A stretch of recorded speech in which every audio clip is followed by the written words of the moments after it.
Bonjour à toutes et à tous. Depuis juillet 2023, j'ai le plaisir d'accueillir le podcast BDSM de Larry. En voici un épisode.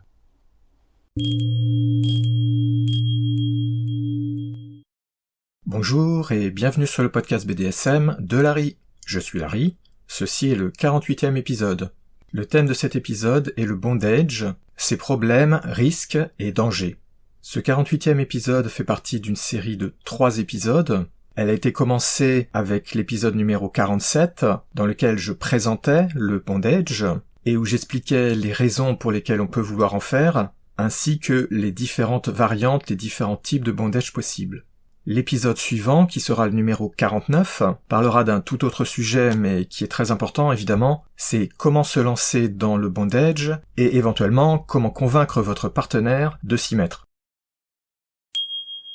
Première partie, le BDSM est-il dangereux et le problème des avertissements sur les dangers. Avant d'entrer dans les détails, je vais commencer par répondre à la première question. Le BDSM en général et le bondage en particulier, non, ça n'est pas dangereux. Ça n'est pas dangereux en soi, ce n'est pas compliqué, ce n'est pas difficile, ce n'est pas réservé à des gens qui savent, c'est pas réservé à une élite. Mais évidemment, comme pour tout, il faut nuancer. C'est évident que tout dépend de la façon dont vous le faites. C'est clair que si vous vous contentez d'utiliser une petite paire de menottes, ça n'a rien à voir avec faire des suspensions de shibari compliquées et qui sont un vrai danger. Je rappelle que le shibari, c'est le bondage à la japonaise.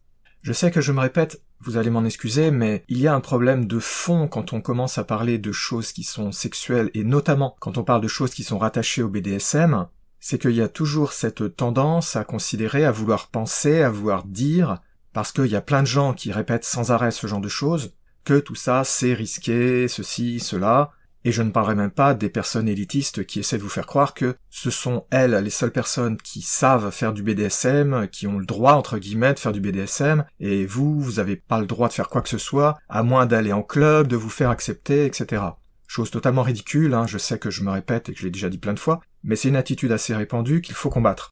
Ce n'est pas parce que quelque chose peut être dangereux quand on le fait de façon intense, ou qu'on fait n'importe quoi évidemment, mais ça c'est vrai pour tout, que on ne doit pas le faire. Sinon on ferait plus rien.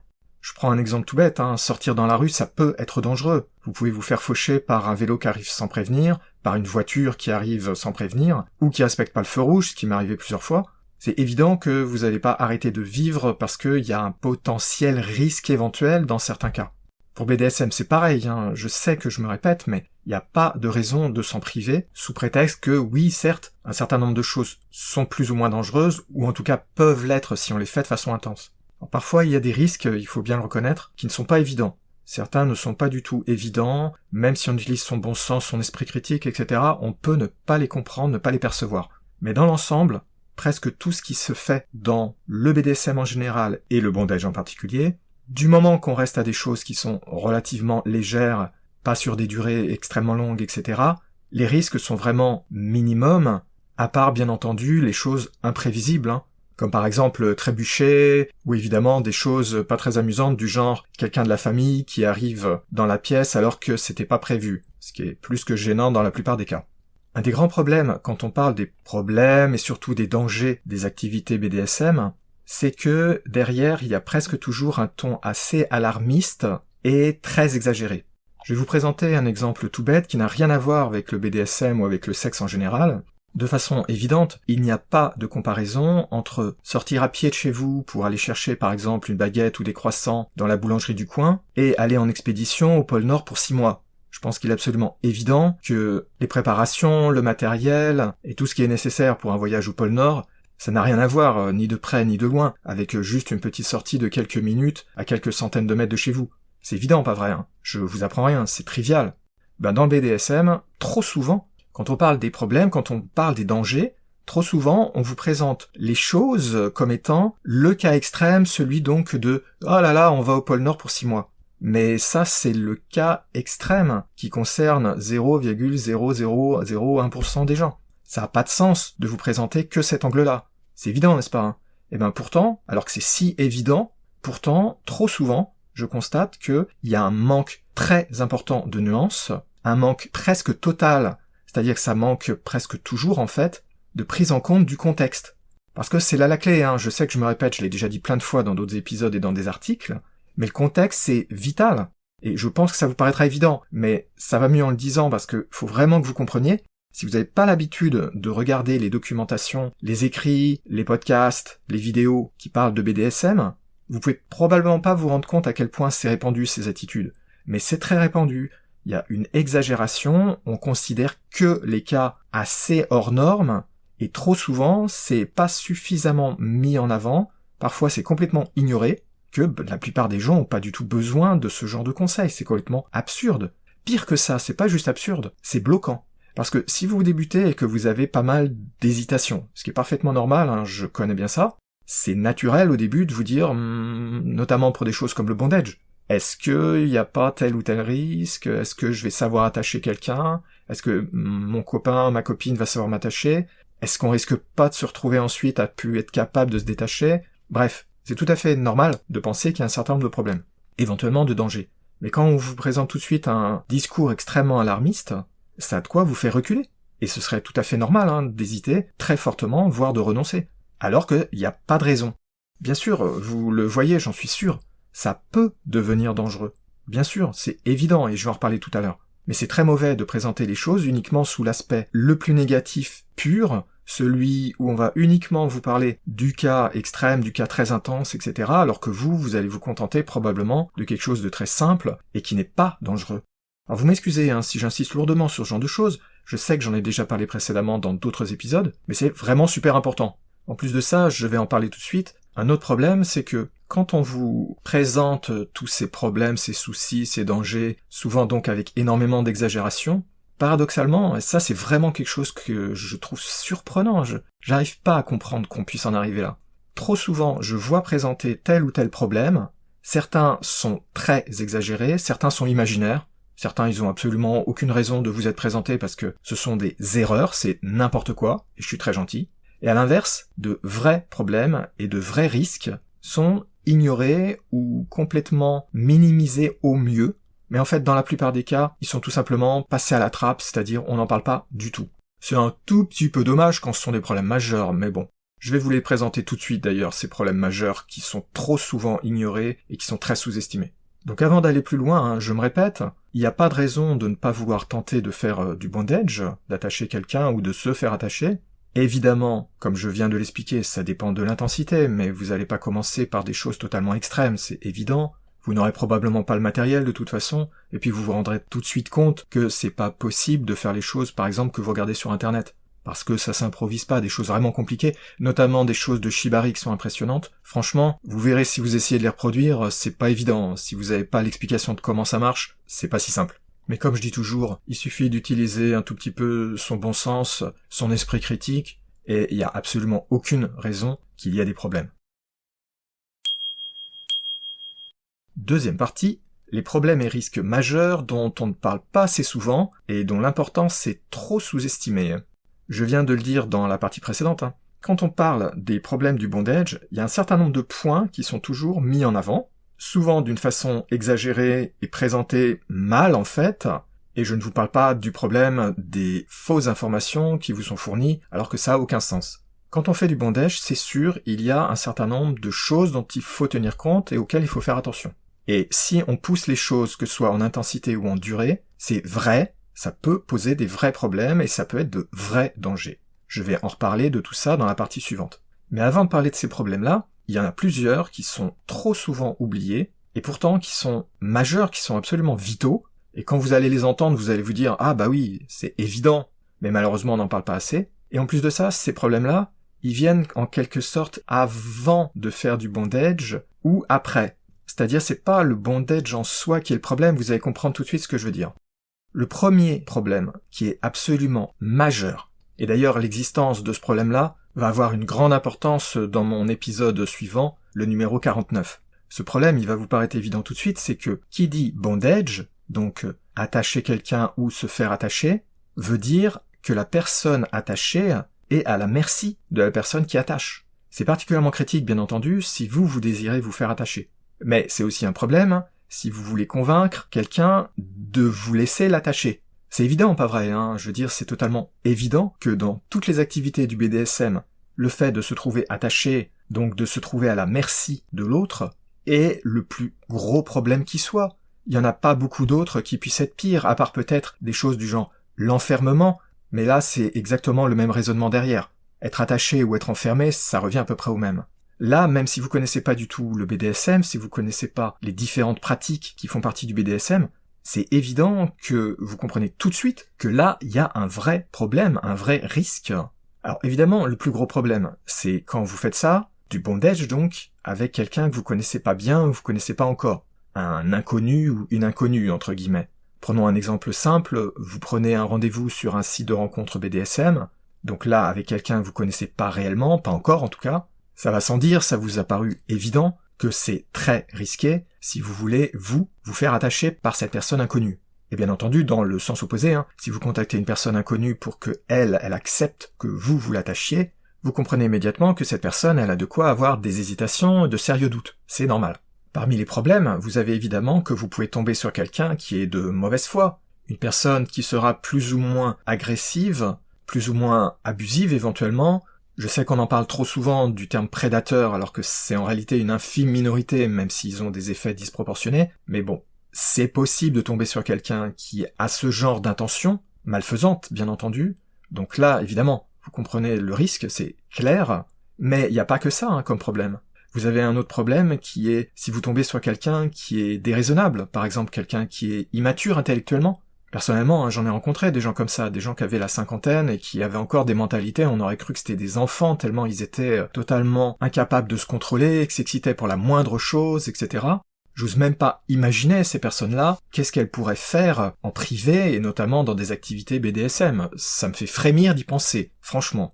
Donc là, même si au départ il n'y avait pas forcément vraiment de mauvaises intentions, si vous tombez sur des gens qui sont pas raisonnables, qui font n'importe quoi, qui ne savent pas quand il faut s'arrêter tout simplement, il y a pas mal de gens qui sont comme ça, malheureusement, c'est un des grands risques du BDSM, ça. La situation peut dégénérer. La personne peut exagérer, peut ne pas vouloir s'arrêter, ne pas respecter vos limites, et quand vous dites stop, ne pas vouloir s'arrêter, bref, ça peut mal tourner dans certains cas. Et même si vous êtes avec des personnes qui sont de bonne foi, il y a un problème qui est toujours présent dans les activités de type BDSM, c'est le problème de la communication. Alors, je sais bien que dans le BDSM, la communication c'est toujours placé sur une espèce de plateau mythique, où on dit « Ah là là, il faut que ceci, cela, etc. » Tout ça c'est très bien, mais dans les faits, moi ce que je vois, et il suffit de voir les différents retours, les remontées qu'on peut avoir dans les forums ou que j'ai reçus personnellement, la vérité c'est que la communication c'est un mot. Pour trop de gens c'est juste un mot, c'est pas une réalité derrière. Et ça c'est un vrai gros problème. C'est pas spécifique au bondage, c'est même pas spécifique au BDSM d'ailleurs, mais c'est un sérieux problème, même dans des personnes qui sont déjà en couple, qui habitent ensemble par exemple, ça reste un problème. Et même si on est des deux côtés de bonne foi, c'est possible d'avoir des soucis d'incompréhension, de pas être sur la même longueur d'onde, etc. Et que ça se passe mal, plus ou moins, à cause de ça.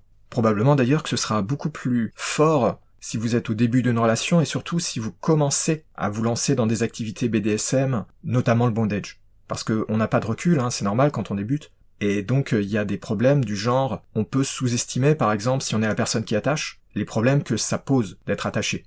Et vice-versa d'ailleurs. Quand on est attaché, on peut très fortement sous-estimer, au départ, quand on n'a pas déjà fait des essais, certains des problèmes que ça pose, notamment, par exemple, que de rester attaché assez longtemps, ça finit par devenir assez pénible. On s'en rend pas tout de suite compte de ça, mais une fois qu'on a l'expérience, ah ok, ouais, c'est super, mais là ça fait une demi-heure, j'en ai marre. Bref, je sais que c'est quelque chose d'évident, qui a été radoté des millions de fois, mais avoir vraiment un bon dialogue, une vraie communication, et pas juste parler, parce que je fais une opposition assez forte entre parler, de ci, de ça, de n'importe quoi, et vraiment communiquer, notamment sur les problèmes de relations et les problèmes sexuels.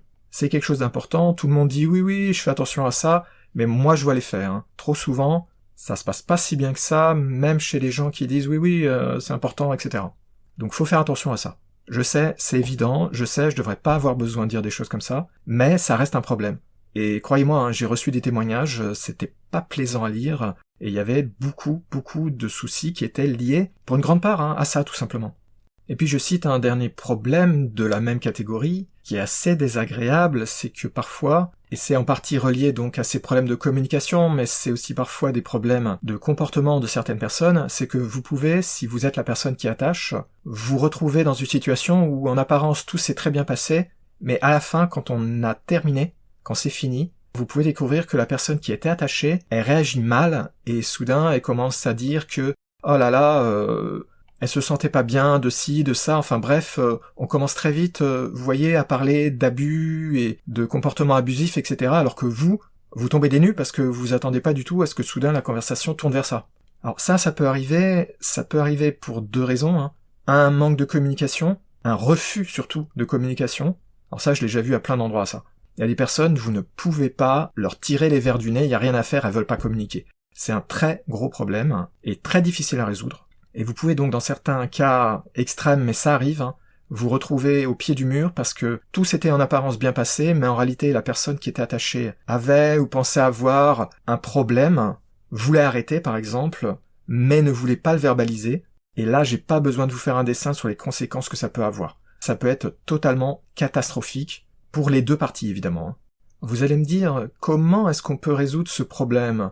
Ce problème fondamentalement de confiance, hein, parce que c'est ça le vrai problème. En fait, il n'y a pas vraiment de solution simple, hein. Je pense que je vous surprends pas. Tout ce qui est relations humaines, c'est compliqué. Si vous écoutez ce podcast, je pense que vous avez déjà des expériences, que ce soit des expériences de relations de couple, ou tout simplement même dans la famille, dans les gens qui sont proches de vous, dans votre entourage, vous savez bien qu'il y a des problèmes dans les relations. C'est évident, hein.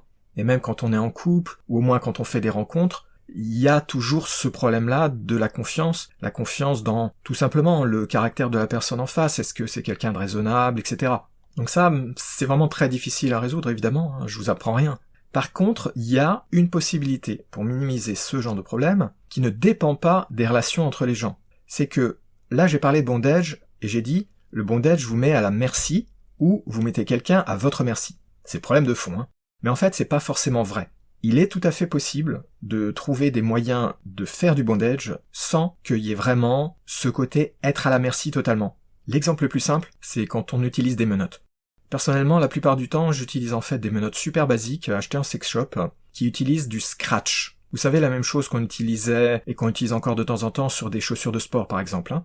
Le gros avantage de ce genre de menottes, c'est que même si la personne attachée donc est tenue sur le lit par exemple par 4 menottes, hein, je vais dire qu'on en a 2 au poignet et 2 aux chevilles, et donc elle peut entre guillemets pas bouger, en réalité elle peut se détacher elle-même. Imaginons le pire des cas, la personne qui attache fait un malaise, tombe au sol, il y a un accident, quelque chose. Là évidemment il n'y a pas de problème de relationnel, hein. Le souci c'est que quand on est attaché, faut pouvoir se détacher seul. Si la personne qui attache a un problème, un accident, un malaise, ça peut être dramatique. Dans le cas de bondage très intense, dont on ne peut pas se libérer seul, là, ouais, ça va être dramatique. Mais il y a plein de façons de s'attacher qui sont donc pas si intenses qu'on ne puisse pas se détacher soi-même, et donc le meilleur exemple ce sont les menottes dont je viens de parler, où avec un effort qui normalement devrait être plutôt minimal, on peut avec chacune des mains détacher le scratch tout simplement en le tirant. Alors évidemment, certains modèles de menottes le rendent plus facile que d'autres, et dans certains cas, ça peut être un peu difficile. Mais normalement, c'est possible de se détacher seul. Pour les poignets, bien évidemment. Après, les chevilles, une fois que les poignets sont libérés, c'est plus un problème. Donc là, vous voyez, c'est vraiment la solution qui résout, ou au moins qui minimise, le gros problème fondamental de se faire attacher ou d'attacher quelqu'un. C'est clair que vous aurez beaucoup moins de mal à convaincre quelqu'un de se faire attacher si vous lui dites, tu vois, avec ces menottes-là, même si je tombe par terre parce que je me suis évanoui, tu peux t'en détacher au prix d'un effort normalement minimal. Personnellement, quand j'ai invité des filles qui connaissaient pas vraiment le BDSM et que j'aurais proposé de se faire attacher sur mon lit par exemple, vous imaginez bien, j'ai pas immédiatement proposé des saucissonnages ou bien des grosses menottes effrayantes. Ce que je leur propose, et je leur montre des petites menottes légères, de couleur rose, qui font pas peur, et qui ont un scratch où on voit bien qu'on peut se libérer seul. Et quand elles voient ça, c'est pas du tout la même chose que si je leur disais « Ben voilà, je vais t'entourer de 200 mètres de corde et te suspendre comme un saucisson au plafond. » C'est évident, hein. Donc si vous voulez résoudre ce problème-là, la solution, vous voyez, enfin la plus simple, parce qu'il y en a d'autres, c'est vraiment des petites menottes légères avec du scratch qui se détachent facilement. Il existe d'autres possibilités, notamment des manipulations sur les cordes, mais je veux pas entrer dans ce genre de détails, c'est trop compliqué.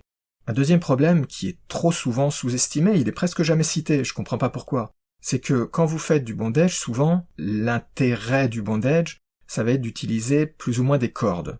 Et les cordes, vous vous en doutez, même si vous avez jamais essayé de faire du bondage, ça peut très facilement laisser des marques sur la peau. Même si on n'en fait pas de façon hyper intense, ça peut marquer, Ça dépend de la personne, hein, bien sûr, il y a des personnes qui marquent beaucoup plus facilement que d'autres, mais là, c'est clairement un problème potentiel, pas négligeable quand on utilise des cordes. En principe, ce problème-là, il doit pas exister avec des menottes. Du moins, c'est plus difficile d'avoir des marques avec des menottes. C'est pas impossible, mais je vais pas entrer dans les détails. Là où c'est le plus marquant, sans jeu de mots, c'est quand on utilise des cordes. Alors évidemment, quel est le problème ? Le problème, c'est que si vous avez des marques, elles vont pas partir dans les 5 minutes généralement, et donc qu'est-ce que vous faites quand vous sortez et que vous allez, par exemple, rencontrer des personnes de votre famille, des collègues, etc. Je pense que j'ai pas besoin de vous faire un dessin, ça va attirer l'attention. Bien sûr, ça dépend de l'endroit où vous allez avoir les cordes et où vous allez avoir les marques, mais la plupart du temps, on fait ça sur quoi ? On fait ça au niveau des poignets, éventuellement des chevilles, mais c'est les poignets qui posent le plus de problèmes. C'est difficile de cacher vos poignets aux personnes de votre entourage. Et des grosses marques aux poignets, ça ne peut pas ne pas attirer l'attention et ne pas créer des tas d'interrogations et de problèmes. Ça peut montrer que vous êtes intéressé par des choses du genre BDSM, ce qui peut être très gênant, hein, parce que le BDSM, ça reste quand même quelque chose d'assez mal perçu, de sulfureux, etc. Hein. Et puis après, vous avez l'autre problème, qui est bien connu, et vous y avez probablement pensé, c'est que ça peut donner l'idée, l'impression que vous vous êtes fait agresser, que vous êtes dans une relation abusive, ce genre de choses.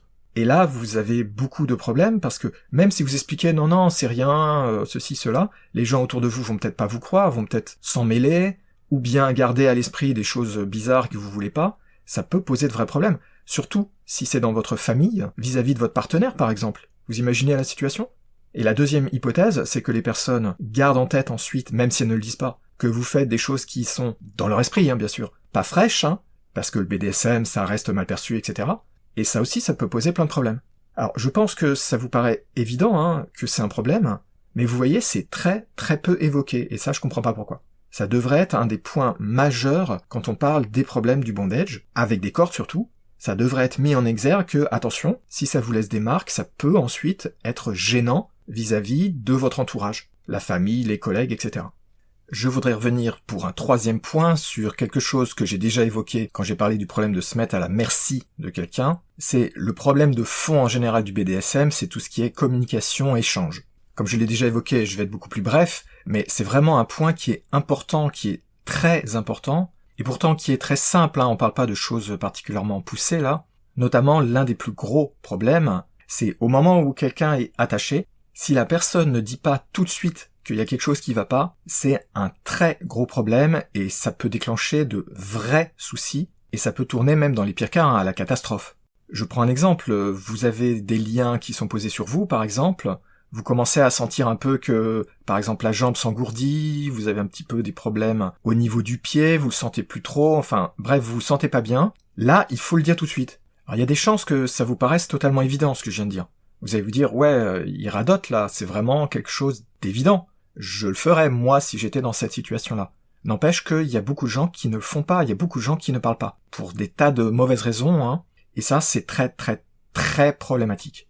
Donc, je le répète, encore une fois, pour que vraiment, que ce soit bien clair dans votre esprit, éventuellement l'esprit de votre partenaire, ça dépend de qui est la personne attachée, mais il faut jamais hésiter à signaler quand il y a un problème. Et à signaler tout de suite. C'est-à-dire quand il est encore temps d'intervenir. Pas trop tard, quand il est un peu trop tard et que les problèmes peuvent être très très graves. Dans le pire des cas, en tout cas. Troisième partie, des problèmes et dangers divers. Alors voilà, dans cette partie, je vais parler des problèmes, des dangers qui sont, eux par contre, le plus souvent abordés dans des textes, dans des vidéos, etc., qui parlent des dangers du bondage, dont le shibari, bien entendu. Avant d'entrer dans les détails, je répète un point qui est super important. Tout ça, ça dépend avant tout de l'intensité et de la durée. C'est évident que si vous faites juste une petite boucle vague avec une cordelette autour des chevilles, par exemple, de votre partenaire, il n'y a pas vraiment grand risque. Si par contre vous faites tout un tas de nœuds extrêmement serrés, que vous faites ça de façon très forte, et en plus de ça, que vous le faites sur la durée, là par contre, ça devient problématique potentiellement, et ça peut devenir vraiment dangereux, évidemment. Pour ce qui est de la durée, c'est assez important d'en parler parce que, en fait, même des choses qui sont assez peu risquées, même des choses qui sont pas très intenses, peuvent poser problème si on abuse sur la durée. Je vous donne un exemple trivial qui n'a rien à voir avec le BDSM. Il y a d'assez fortes chances que vous sachiez nager, que vous ayez déjà par exemple été à la piscine, à la mer, ce genre de choses. Je pense que c'est évident que se baigner pendant 10 minutes, un quart d'heure, c'est pas un problème. En tout cas, pour la plupart des gens, ça devrait pas en être un. Maintenant, si je parle de nager pendant 4 heures, 5 heures, 6 heures, même dans la piscine, je pense que vous comprenez que là, ça commence à être problématique. Il y a beaucoup de gens qui y arriveraient pas, parce que c'est trop long.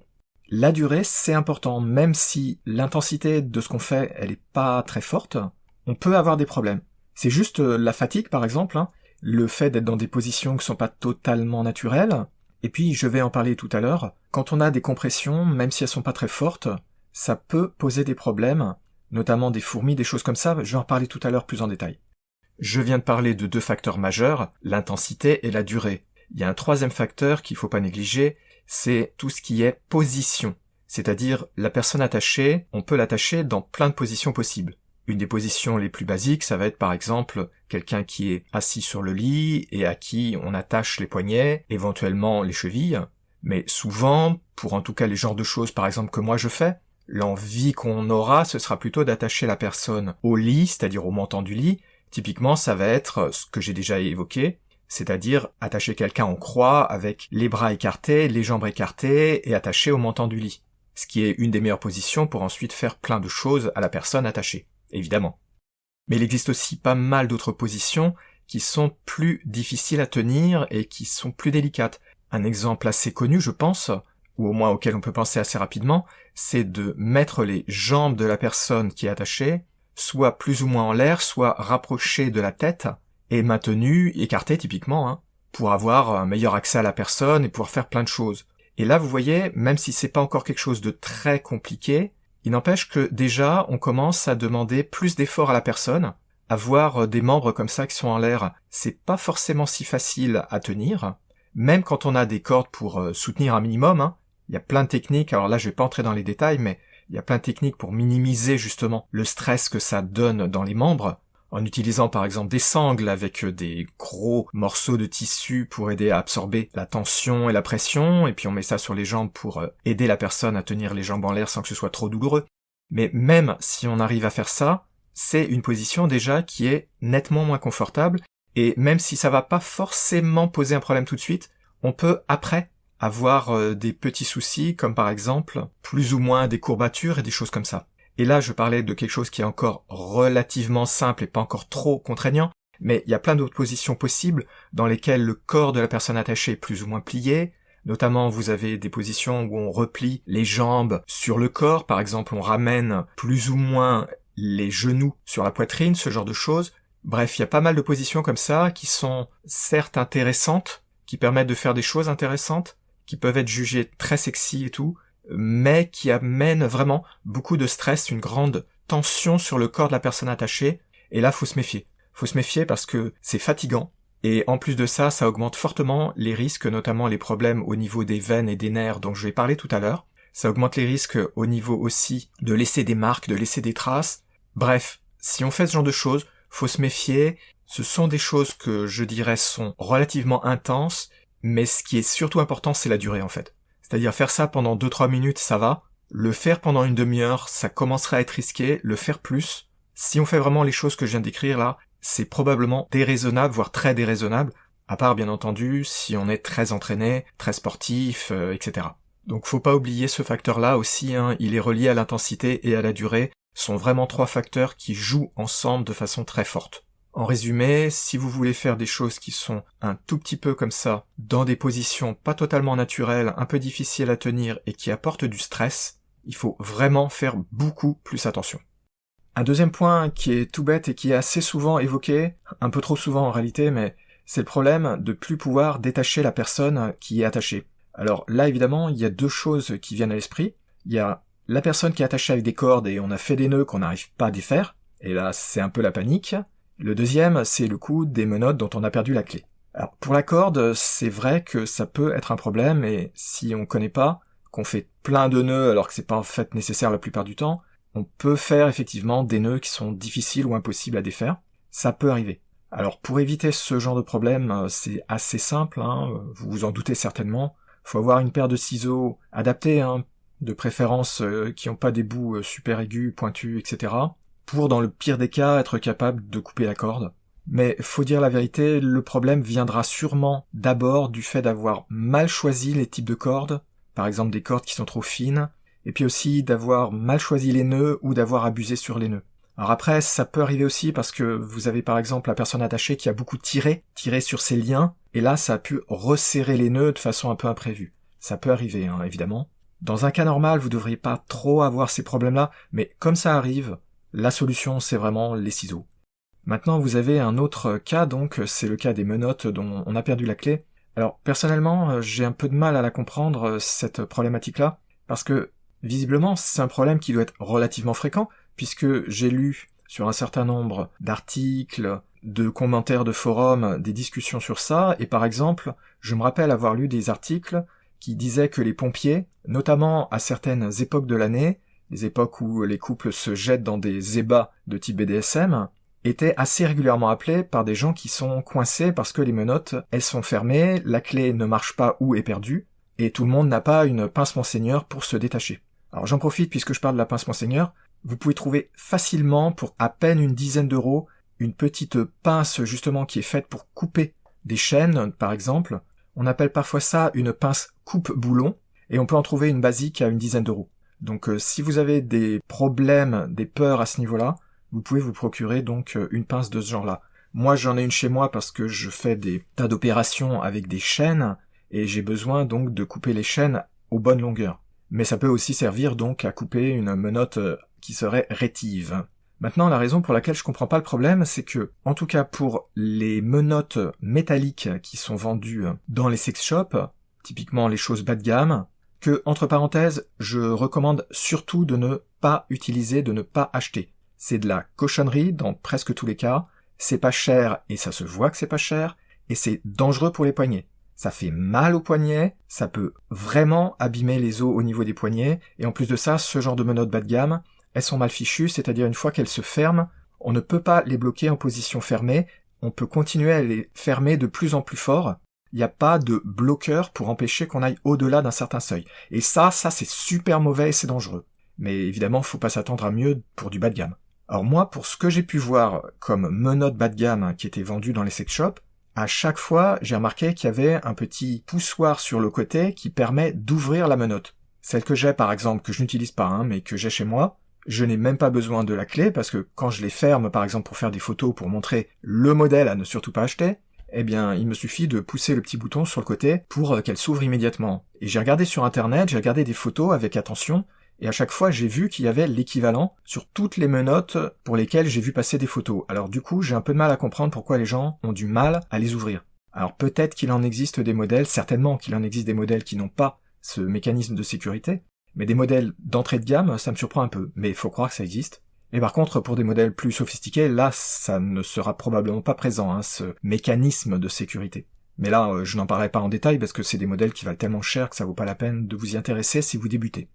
Maintenant, un problème majeur qui est vraiment important, et qui est évident, mais parfois apparemment les gens ils y pensent pas, c'est qu'il faut faire attention à ne pas tomber quand on est attaché. La première chose à laquelle vous allez penser quand je parle de ça, c'est que vous allez vous dire oui, c'est évident, faut pas faire de bondage quand on est debout, parce que par exemple, si on a les pieds qui sont attachés, on peut trébucher, on peut avoir un vertige et tomber. C'est évident. Donc il y a ce problème-là, qui est tellement évident que je ne le cite que en passant, mais en fait, c'est plus sournois qu'on pourrait le penser, et j'ai consulté différents articles qui évoquaient des problèmes auxquels on pense pas toujours. Alors personnellement, ça m'est jamais arrivé, mais ça peut arriver. Même quand on est assis, même quand on est sur un lit, c'est possible de tomber. Alors, je m'explique. Quand on est assis, évidemment, la hauteur de chute est beaucoup plus faible. Mais ça n'empêche que si la personne se débat, la personne qui est attachée, se débat ou a un malaise, du genre un vertige parce qu'on a une baisse de tension artérielle, par exemple, on peut quand même tomber, même pas de très haut, mais se faire mal. Et j'ai vu des articles où ils disaient qu'une des spécialités, entre guillemets, des personnes qui étaient dans leur club BDSM, c'était qu'elles arrivaient toujours, alors ils le disaient un peu de façon humoristique, c'est qu'elles arrivaient toujours, quand elles tombaient, à s'arranger pour tomber sur le visage. Et évidemment, là, même si la chute elle est pas très haute, vous pouvez sérieusement vous faire mal, vous casser le nez, ce genre de choses. Le deuxième point possible, c'est si vous êtes sur le lit. Alors là, si vous êtes sur le lit, évidemment, vous êtes sur un matelas, donc ça devrait amortir les chocs, dans une grande mesure en tout cas. Mais c'est quand même possible de tomber du lit, bien sûr. Donc là, c'est plus ou moins grave. Si votre lit, c'est un lit qui est très bas, du genre 20-25 cm de hauteur par rapport au sol, La chute elle est assez faible, donc le risque il est relativement faible, enfin on peut quand même se faire mal, hein. Par contre, si vous avez un lit un peu moyen, là, qui fait dans les 50-60 cm de hauteur, là ça fait une sale chute quand même, et même si c'est pas aussi horrible qu'en étant debout, ça peut vraiment faire mal, hein. Enfin vous le comprenez sans problème. Donc même quand on est sur le lit, il faut quand même faire un petit peu attention. Si on a attaché quelqu'un sans que la personne soit en même temps retenue, par exemple par les côtés du lit avec des liens, elle peut se débattre, être ficelée sur le lit mais se débattre, par exemple quand on fait des chatouilles. C'est une pratique typique quand on fait du bondage. Et la personne pourrait assez aisément tomber du lit et se faire sérieusement mal. Donc faut garder ça à l'esprit. C'est aussi un truc assez évident, mais faut quand même le garder à l'esprit, ça arrive. Une autre question qui se pose parfois, c'est des personnes se disent « Est-ce que c'est pas un peu dangereux? Est-ce qu'on risque pas de s'étrangler ?» Alors personnellement, je trouve toujours que c'est un peu surprenant d'avoir cette question, parce que j'imagine que vous qui m'écoutez, vous allez vous dire « Ouais, enfin, faut être quand même un peu idiot pour se mettre une ficelle autour du cou. C'est forcément dangereux, c'est le truc dangereux. J'ai même pas besoin de l'évoquer pour que vous compreniez que c'est super dangereux. » Donc non, faire du bondage, on risque pas de s'étrangler parce que la plupart des gens vont pas se mettre de corde autour du cou, c'est complètement absurde de faire ça. Je vais même pas entrer dans plus de détails, c'est tellement évident que je vais pas vous insulter en insistant sur ce sujet, mais c'est quand même un sujet que je devais aborder même si c'est rapidement, parce que on le trouve vraiment régulièrement, ce genre de questions, ce genre de problématiques, dans des articles qui discutent de ces sujets. Alors personnellement, je comprends pas très bien pourquoi, parce que franchement, c'est un type d'avertissement qui serait utile pour des enfants, certainement pas pour des adultes. Enfin voilà, je voulais juste le déblayer, même si c'est complètement absurde comme avertissement, et que je n'ai aucun doute que jamais vous auriez imaginé de faire ce genre de choses, c'est tellement absurde. Un autre point que j'avais pas vraiment abordé tout à l'heure, j'avais parlé du problème de choix de cordes et de choix de nœuds. Il y a une chose que j'avais pas dite, mais maintenant je la rajoute. Dans les nœuds, il y en a quand même dont il faut se méfier, et surtout il faut se méfier des nœuds coulants. Parce qu'en fait, le problème, évidemment, c'est qu'un nœud coulant, ça peut se resserrer encore et encore, surtout si on tire dessus. Et là, vous risquez d'avoir une intensité, une pression portée par la corde qui est forte, même quand on n'est pas suspendu. Bon, quand on est suspendu, c'est quasiment du suicide de faire ça, mais même quand on n'est pas suspendu, c'est mauvais d'utiliser des nœuds de ce genre-là. C'est pour ça que dans l'article dédié aux nœuds que vous pouvez trouver sur mon site, dans la catégorie Bondage and Discipline, j'y présente des nœuds coulants, mais j'explique que ces nœuds coulants, ils sont pas faits pour être mis sur le corps de la personne. Ils sont utiles, par exemple, pour attacher votre bout de corde à un montant de votre lit, par exemple, mais pas sur la personne. Sur la personne, on utilise des nœuds qui ne peuvent pas se refermer, ils sont fixes. C'est quelque chose qui est très difficile à expliquer en format podcast, donc si ça vous intéresse, ce qu'il faut, c'est que vous alliez regarder soit des articles comme celui que j'ai dédié aux nœuds, soit que vous regardiez des vidéos, par exemple sur YouTube, il y a plein de vidéos qui expliquent les nœuds typiques qu'on utilise pour le bondage ou le shibari. Ils sont pas très difficiles à comprendre, avec une petite explication, vous comprendrez aisément, et il y en a, ils sont tellement simples que vous serez probablement surpris ou surprise de voir à quel point c'est facile en fait. Un autre problème qui est très souvent mis en avant, et souvent de façon extrêmement virulente, parfois vraiment vous avez des articles qui insistent à fond là-dessus, et malheureusement qui n'expliquent pas leurs raisons pour insister là-dessus, ce qui est un gros problème. Il s'agit du risque de laisser quelqu'un qui est attaché seul. Avant d'entrer dans les détails de ce problème-là, je voudrais quand même souligner quelque chose, c'est que jusqu'à présent, j'ai jamais vu dans un seul article qui insistait lourdement, qui commençait généralement par ça, qui disait « Attention, le plus grand danger, blablabla ». Dans aucun de ces articles, je n'ai vu de prise en compte d'un autre problème qui pourtant est évident, c'est que se passe-t-il quand la personne qui attache a un problème? Je l'avais évoqué tout à l'heure rapidement. Imaginez, la personne qui attache tombe, trébuche, se fracasse le crâne sur le sol, ou a un malaise, ça peut arriver. Bref, ne peut plus rien faire, elle est par terre, et la personne qui est attachée, là, ça peut être un problème. Alors je vais pas insister sur ce point, mais je trouve ça toujours un peu bizarre qu'on insiste lourdement sur certains problèmes, et bizarrement on oublie soit le pendant, soit d'autres problèmes qui existent aussi. Maintenant, si on parle de la personne qui est attachée, ce qui me gêne dans les articles qui parlent de ce sujet, c'est que en général, donc ils sont très incisifs, mais ils expliquent pas vraiment pourquoi il peut y avoir un problème, et surtout, ils tiennent pas assez compte du contexte. Alors déjà, dans certains articles, une chose qui m'a un peu étonné, c'est qu'ils insistent lourdement sur des choses du genre le risque d'incendie ou, alors ça c'est typiquement américain, le risque d'avoir une home invasion, comme ils appellent, c'est-à-dire quelqu'un, un cambrioleur par exemple, quelqu'un qui vous attaque chez vous. Alors ok, ces deux choses, c'est pas totalement impossible, mais franchement, c'est vraiment des choses, les dire c'est pour vous faire peur. C'est vraiment très exagéré, je veux dire, c'est vraiment le dernier risque que je prendrai en compte, personnellement, hein. C'est pas impossible, hein, attention, c'est pas totalement impossible, mais franchement, c'est tellement un risque dérisoire que je comprends pas vraiment qu'il y en ait qui insistent là-dessus. On peut le citer comme ça, mais c'est vraiment pas un gros souci comparé à, tout bêtement, d'avoir quelqu'un de la famille qui entre dans la maison au mauvais moment, et surtout d'avoir tous les autres risques que j'ai évoqués là, et ceux que je vais évoquer tout à l'heure sur les nerfs, etc., qui là sont vraiment, vraiment des vrais problèmes. Alors essayons de dépioter le problème. Quel est le vrai souci ? Évidemment, si vous avez votre partenaire, la personne qui est attachée façon shibari, avec une suspension par exemple, ou même juste fortement attachée, style saucisson, hein, comme j'ai dit tout à l'heure pour plaisanter un peu, là c'est évident que la personne, elle peut rien faire par elle-même, elle pourra probablement pas se détacher elle-même, et s'il y a un problème, c'est clair qu'il faut qu'il y ait quelqu'un pour aider, c'est évident. C'est dans ces situations-là que certains des risques qui sont décrits, par exemple on commence à s'apercevoir qu'on a les membres qui s'engourdissent, etc., je vais parler de tout ça dans quelques instants. Il y a aussi un risque éventuel qui va dépendre pour une bonne mesure de la façon dont la personne est positionnée. Le risque, ça va être par exemple que la personne, elle s'étrangle ou elle s'étouffe, ce genre de choses. Ça peut arriver si on a la salive qui s'accumule par exemple, et ça peut être vraiment risqué si on a un bâillon. C'est pour ça que les bâillons, faut vraiment s'en méfier quand on fait du bondage. Personnellement, je les déconseillerais plutôt, mais encore une fois, c'est toujours la même chose, hein. Ça dépend du contexte, ça dépend de ce que vous faites. Mais en résumé, c'est sûr que si la personne vraiment, elle peut pas bouger, elle peut rien faire, le moindre petit problème peut assez vite empirer et devenir plus qu'un petit problème, devenir, dans les pires cas, quelque chose de grave, comme par exemple s'étrangler, s'étouffer.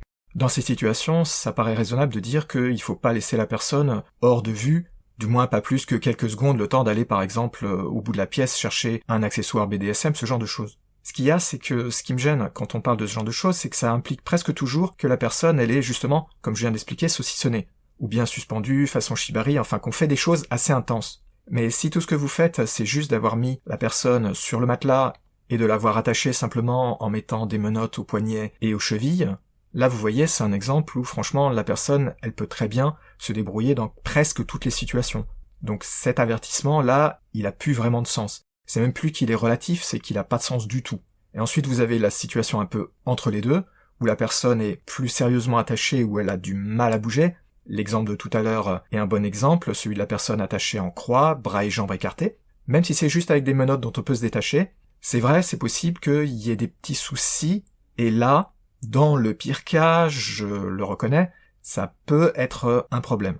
Si par exemple la personne soudain s'étrangle ou a un problème, surtout si vous avez voulu mettre un bâillon.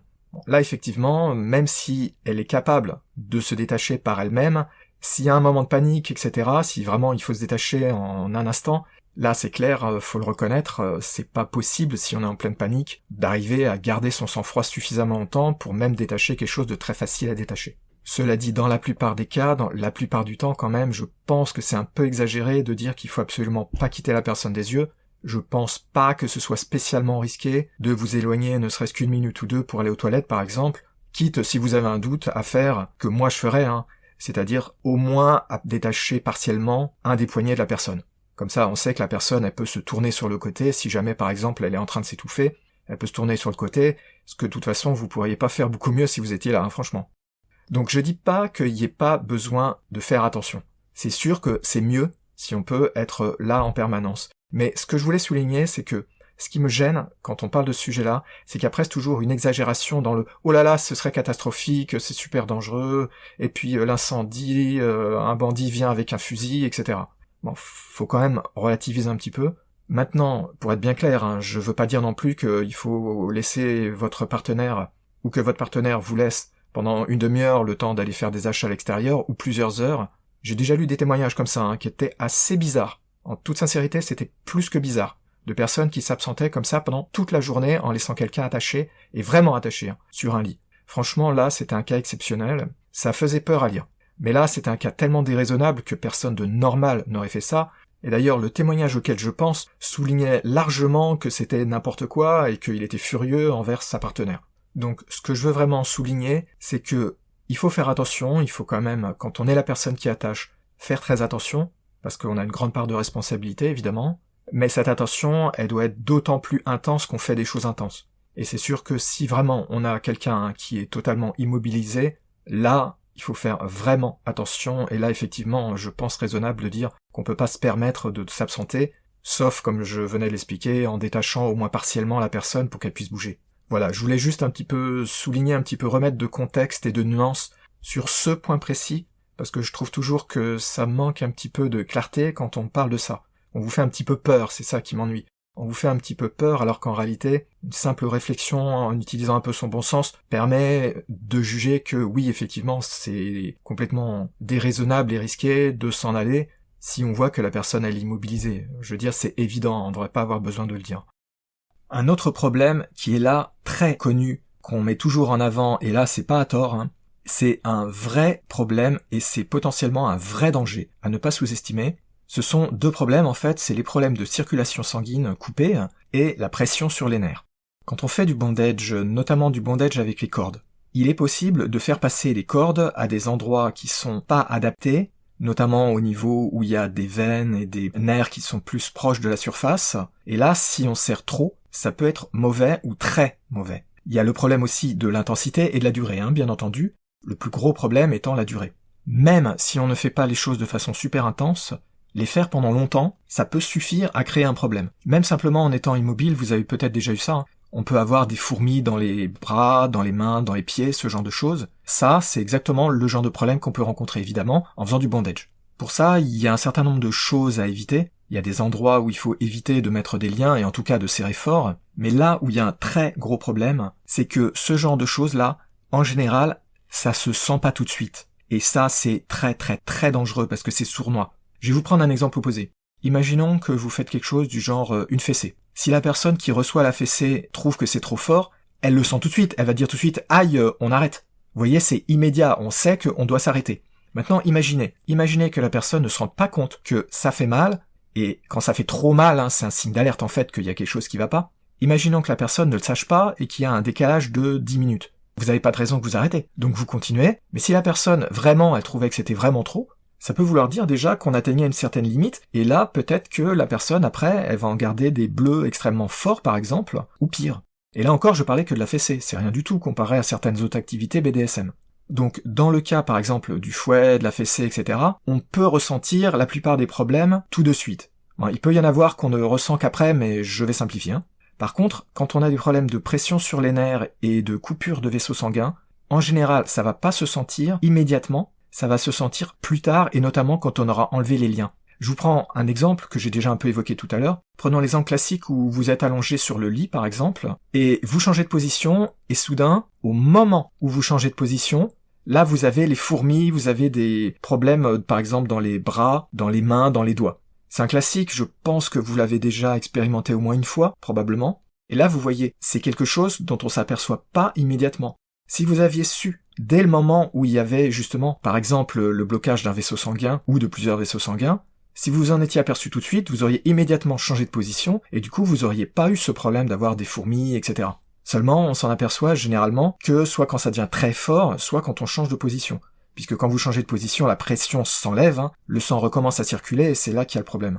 Bref, comme je le disais tout à l'heure, c'est sournois et en général ça se sent pas tout de suite, ou au moins pas très fortement tout de suite. Et du coup, il est très difficile d'agir quand le problème commence à se poser. C'est pour cette raison que vous verrez souvent dans des articles des avertissements disant « Quand vous faites notamment du shibari, mais quand vous faites en général du bondage, et qu'il y a l'utilisation de corps, de choses un peu serrées, il faut aller vérifier qu'on a toujours des sensations dans les doigts de pied, etc.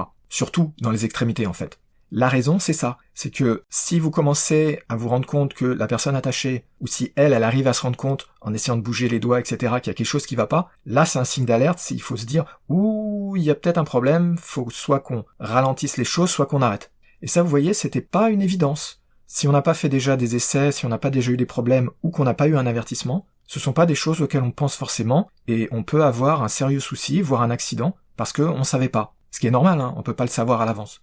Donc dans le cas de problèmes de circulation sanguine, l'impression qu'on a, ça va plutôt être des fourmis ou bien un engourdissement. Typiquement, ça se sent donc dans les doigts de pied. Et pour les problèmes de nerfs, ce qu'on appelle la compression de nerfs, là évidemment, la raison pour laquelle ça se produit, c'est quand la corde elle est placée à un endroit qui est pas correct, qui est un peu dangereux, et qui plaque un nerf, par exemple contre un os, et du coup le nerf il est donc compressé, hein. Et ça évidemment c'est très mauvais, et dans les pires cas ça peut être vraiment grave, hein. Là, pour en savoir plus, je vais vous référer à d'autres sources d'informations, parce que dans un format podcast, c'est pas très évident, parce que c'est assez visuel pour vous montrer les endroits où il faut se méfier. Mais quand même, ce qui compte le plus, c'est l'intensité. Et là, bien entendu, j'aurais dû le préciser, je parle des cordes. Normalement, ce genre de choses, ça doit pas vraiment se produire avec des menottes. Ou alors, faut vraiment avoir forcé comme des fous sur les menottes, ou utiliser des menottes métalliques, là, dont j'avais parlé tout à l'heure, qu'il faut pas utiliser, qui sont pas adaptées et qui seraient trop fortement fermées. Mais typiquement, ça va être à cause de cordes, et surtout, bien entendu, ça se produira beaucoup plus facilement si on fait des choses beaucoup plus intenses comme des suspensions, puisque là, vous avez un poids énorme qui va peser sur les cordes, donc forcément, ça augmente de façon absolument terrible le risque d'avoir ce genre de compression. C'est vraiment, vraiment dangereux. Les sensations quand on a comme ça des nerfs qui sont comprimés, écrasés, c'est pas totalement évident, ça dépend des personnes, ça dépend ce qui se passe. Donc je peux pas vraiment vous donner une explication super claire. Il y a des problèmes de sensations qui peuvent venir, comme par exemple donc les mêmes types d'impressions que j'avais décrits tout à l'heure avec un peu l'impression de fourmi, ou bien d'engourdissement, ce genre de choses, mais il y a d'autres sensations qui sont possibles.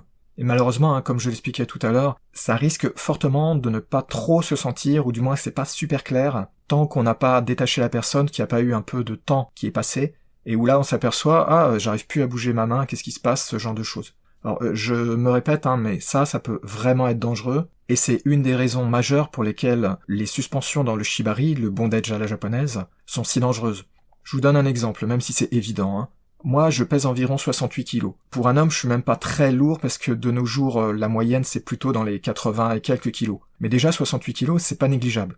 Maintenant, imaginez ce que ça peut faire de se suspendre par plusieurs endroits, parce qu'on se suspend pas par un seul endroit, bien sûr, avec plusieurs cordes qui font, par exemple, le tour au niveau des jambes, au niveau du torse, ce genre de choses. 68 kilos, c'est beaucoup déjà. Et je vous laisse imaginer, quand on fait 80 kilos et plus, c'est beaucoup. D'avoir quelqu'un qui est suspendu, qui fait ce genre de poids, imaginez déjà juste prendre quelqu'un comme ça, qui pèse 68 ou 80 kilos, et la soulever dans vos bras. Bon, après, ça dépend de votre taille, de si vous êtes athlétique, etc., mais c'est pas forcément aisé déjà. Mais si vous avez déjà soulevé, par exemple, des sacs de ciment, ou de terre, ou des choses comme ça, qui pesaient que dans les 20 à 30 kilos en général, parfois 50, déjà, on le sent quand même, le poids. Maintenant, quand on prend quelqu'un qui, comme moi, pèse 68 kilos, et qu'on suspend au bout de quelques bouts de fil, j'exagère un peu, vous vous doutez aisément que le poids que supporte chacun des morceaux de la corde, il est important. C'est pour ça que, quand on fait des suspensions, jamais on va suspendre quelqu'un avec juste une ou deux boucles de corde, mais on double la corde, et ensuite la corde elle-même, elle est entourée, enroulée autour du corps plusieurs fois, plus il y a d'autres techniques, je vous passe les détails, pour étaler en fait la pression sur la plus grande surface de corde possible. Parce que là, vous imaginez, 68 kilos, si je me suspendais par exemple en me tenant d'une seule main à une corde, vous n'avez pas de mal à comprendre que je tiendrais pas très longtemps dans cette position-là, parce que ça me scierait les doigts très rapidement. Donc pour éviter ça, on utilise plein de boucles, etc. Il y a aussi des harnais, bon je vous fais pas le détail. Si ça vous intéresse, allez voir des vidéos par exemple de présentation du shibari pour vous donner une meilleure idée de ce que ça recouvre. Mais il y a tout un tas de techniques pour justement distribuer le poids, de façon à ce que chaque morceau de corde en soulève le moins possible, et surtout de ne pas mettre la corde au mauvais endroit et de ne pas mettre de la pression sur votre corps aux endroits dangereux. Et même quand on s'y connaît, je l'avais déjà dit, on peut avoir des accidents. J'ai déjà vu pas mal de témoignages à ce niveau-là, on m'en a rapporté directement, des personnes que je connais, qui sont à fond dans les choses du genre shibari, et bien que pratiquantes avec des personnes qui sont super expérimentées, des experts et des expertes, eh bien, elles me disaient qu'elles avaient eu des petits accidents, pas très graves, mais suffisants quand même pour être problématiques. Donc là, dans le cas du shibari, quand on fait des suspensions, oui, là, faut le dire, c'est risqué, potentiellement c'est très risqué, faut pas faire n'importe quoi, donc faut pas s'y mettre quand on n'a pas eu au moins des cours, et en faisant pas super attention, quoi. Enfin, je vais citer un dernier danger, même si je l'avais déjà présenté dans l'épisode précédent. Évidemment, si vous tentez de faire du self-bondage, du bondage où on s'attache seul, là, bien évidemment, j'ai pas besoin d'insister trop, c'est très dangereux. On peut se retrouver incapable de se libérer, bien sûr. Et si on est incapable de se libérer, bon, je vous laisse imaginer ce qui peut se passer. Il peut aussi y avoir tous les autres problèmes que j'ai évoqués, des problèmes de circulation, des problèmes sur les nerfs, un problème d'avoir un malaise, de s'étrangler, enfin, il y a plein de risques possibles, donc ça c'est super dangereux.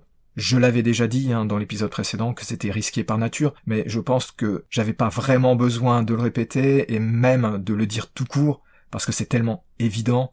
Mais comme je veux être complet, je le recite, simplement, même si je sais bien que vous vous doutiez que c'était quelque chose de super dangereux par nature, donc qu'il faut faire très attention à ne pas se lancer dedans sans vraiment bien réfléchir et prendre de sérieuses précautions. Cela dit, quand on débute, je l'avais déjà dit, c'est pas le genre de choses qu'il faut faire, franchement. Donc vous voyez, je ne veux pas dire qu'il n'y ait pas certains problèmes, certains risques, certains dangers. Il peut y en avoir, c'est sûr. Certains sont pas totalement évidents, certains sont pas si intuitifs que ça. Notamment les problèmes que j'évoquais tout à l'heure pour les coupures de circulation sanguine ou les problèmes de pression sur le nerf. Si vous aviez jamais entendu parler de ça, c'est pas forcément évident, on peut ne pas du tout y penser ou au moins sous-estimer le problème. Maintenant, je me répète, mais tout ça, c'est quand même très fortement conditionné par le contexte. C'est évident que si pour vous le bondage, comme souvent pour moi par exemple, ça consiste avant tout à vouloir immobiliser quelqu'un avec l'utilisation de 4 menottes, 2 pour les bras, 2 pour les jambes, franchement, ça limite la plupart des soucis, sauf évidemment tout ce qui est sur la durée, parce qu'au bout d'un moment, on commence à en avoir marre, on peut avoir des problèmes divers, mais je pense pas qu'il y ait beaucoup de monde qui fasse ce genre de choses de toute façon pendant si longtemps que ça commence réellement à poser problème. Si on commence à utiliser les cordes, là donc il y a beaucoup plus de problèmes, beaucoup plus de risques et dans certains cas de danger, principalement dû à l'intensité, dû au fait aussi qu'on a pu mettre au mauvais endroit, c'est ce que j'ai dit tout à l'heure. Il y a vraiment des zones qu'il faut éviter. La plus évidente, évidemment, je l'avais dit, c'était de pas mettre autour du cou. Mais en dehors de celle-là, il y a quand même plusieurs endroits où vous pouvez bloquer la circulation et surtout appuyer sur des nerfs et avec des vraies conséquences négatives qui peuvent être graves. Mais même dans ces cas-là, faut aussi voir l'intensité. Si ce que vous faites, c'est plus symbolique qu'autre chose, ça devrait pas être très grave. Par contre, si vous serrez fortement et si vous mettez beaucoup de liens, oui, là, faut quand même faire un petit peu attention. Ou très attention. Enfin, je venais d'en parler tout à l'heure, de façon absolument évidente, quand on veut tenter des suspensions, ce que je vous déconseille absolument si vous débutez. Là, bien entendu, les risques explosent, puisqu'on se retrouve avec une intensité qui est par nature très forte, à part si vraiment on sait exactement ce qu'il faut faire, et même dans ces cas-là, comme je disais tout à l'heure, ça peut mal se passer, ça peut mal tourner. Reste que dans l'ensemble, il faut relativiser vraiment. Il y a potentiellement, oui, certains problèmes, surtout ceux que j'avais cités d'ailleurs à la partie précédente. Il y a certains risques, il y a certains dangers, oui, potentiellement, il y en a, mais, je me répète, si vous faites des choses, surtout si vous débutez, que vous faites pas n'importe quoi, vous utilisez un tout petit peu votre bon sens, bien sûr, je pense pas qu'il y ait de raison qu'il y ait vraiment des problèmes.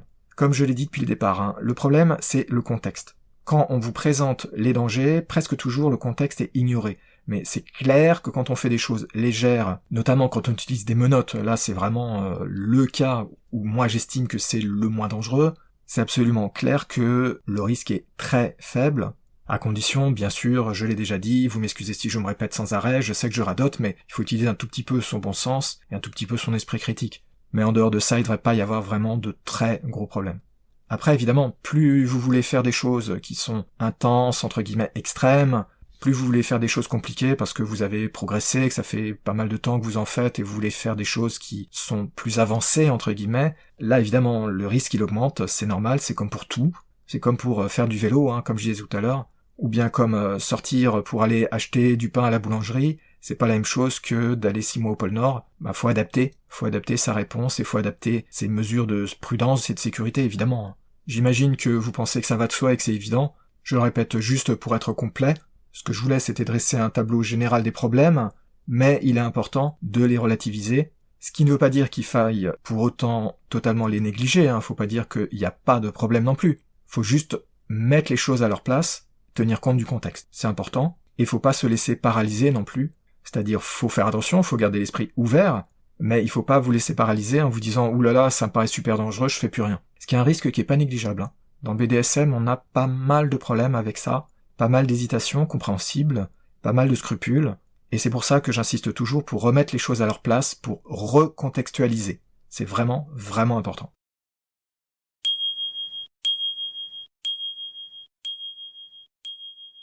Même si je suis pas vraiment entré dans énormément de détails, je pense que là je vous ai fait un bon petit tour, un bon petit survol au moins des points majeurs, des points principaux, à la fois de ceux dont malheureusement on parle pas assez souvent, mais aussi de ceux dont on parle, généralement avec raison, très souvent quand on aborde le bondage.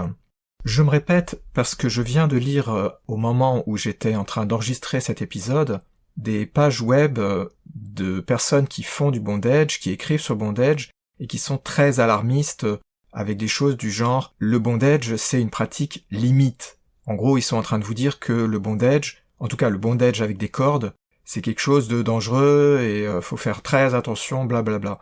Bon, personnellement, je suis pas du tout d'accord, hein. Je pense que vous l'aurez compris avec ce que je viens d'expliquer à l'instant, là, dans cet épisode. Il y a des choses dont il faut tenir compte. C'est absolument sûr. Mais le problème, c'est que les personnes qui avertissent sur ce genre de choses, en général, elles pensent quand même à ce qu'elles font, et en général, elles font des choses assez intenses. Si vous commencez par juste quelques petites choses sur le matelas, je pense quand même que le risque est assez faible, surtout si vous tenez compte des avertissements que je viens de vous donner là, qui sont après tout, je pense que vous serez d'accord avec moi, pas vraiment des très grosses surprises pour la plupart d'entre eux, et pas non plus des choses qui sont très difficiles à faire, en tout cas tant que vous faites pas des choses vraiment extrêmement intenses. Les choses dont faut se méfier, je l'ai dit mais je le répète, c'est vraiment l'intensité de ce qu'on fait, les positions, plus une position est compliquée, plus c'est problématique potentiellement, et surtout, je réinsiste dessus, c'est la durée. Parce que la durée, c'est peut-être la chose à laquelle on pense pas tout de suite et qui risque de surprendre, alors que des choses du genre l'intensité ou se mettre dans des positions un peu bizarres, tout de suite on réalise, ah oui, là ça peut être un problème, c'est quelque chose de plus difficile, etc. Si vous voulez vous lancer dans le bondage, le plus simple ça reste quand même d'utiliser des menottes, comme j'ai expliqué tout à l'heure. Si vous aimez le côté corde, il suffit d'être un peu raisonnable. Je vous suggère vraiment d'aller lire mes articles sur le sujet. Vous pouvez les trouver sur mon site, univers-bdsm.info, dans la rubrique Bondage and Discipline. Vous avez des explications sur le choix des cordes, le choix des nœuds, et même l'explication de votre premier bondage qui donne pas mal de conseils, qui ont été repris déjà dans l'épisode précédent, un peu dans celui-ci, et aussi dans l'épisode à venir, le suivant. Avec tout ça, si vous ne visez pas des choses vraiment exagérées, et si vous restez raisonnable, je pense vraiment pas qu'il va y avoir de problème. Faut pas vous laisser décourager quand vous voyez des avertissements qui sont, à mon sens, vraiment la plupart du temps trop alarmistes. Il faut faire attention, bien sûr. Mais ça, c'est vrai pour tout, hein, donc faut pas vous laisser décourager, faut juste y aller progressivement, et plus vous faites des choses qui sont un petit peu intenses, etc., allez un petit peu vous renseigner, prenez du temps de prendre du recul, et faites d'autant plus attention que vous faites des choses d'autant plus intenses. Vous voyez, il y a rien de bien nouveau, de bien surprenant dans ce que je viens de dire, hein, c'est vraiment banal, vous m'en excusez. Maintenant, vous allez me dire que la question qui reste, la grande question, celle qui tourmente beaucoup de personnes, c'est tout ça c'est très bien, mais comment est-ce que on peut faire pour faire ses premiers essais et comment est-ce que on va pouvoir convaincre un partenaire ou une partenaire? Alors ça, ce sont des questions qui sont vraiment intéressantes et vraiment vitales et que je vais traiter dans l'épisode suivant. J'espère que cet épisode vous aura intéressé, qu'il vous aura plu. Si vous avez des suggestions, des commentaires, des remarques, des questions, vous pouvez me joindre en allant sur la page contact de mon site à l'adresse univers-bdsm.info. Sur cette page contact, vous trouvez un formulaire qui vous permet de m'écrire, en restant anonyme si vous le désirez. Cette page contact contient aussi mon adresse email si vous voulez m'écrire directement. Et vous pouvez aussi trouver mon adresse email sur le site du podcast, à l'adresse podcast.univers-bdsm.info. Si vous avez des choses à dire, surtout n'hésitez pas, ne vous privez pas. Je suis toujours très intéressé par tous les retours qu'on peut me faire. Merci de m'avoir écouté, et je vous dis à bientôt pour de nouveaux épisodes sur le podcast BDSM de Larry.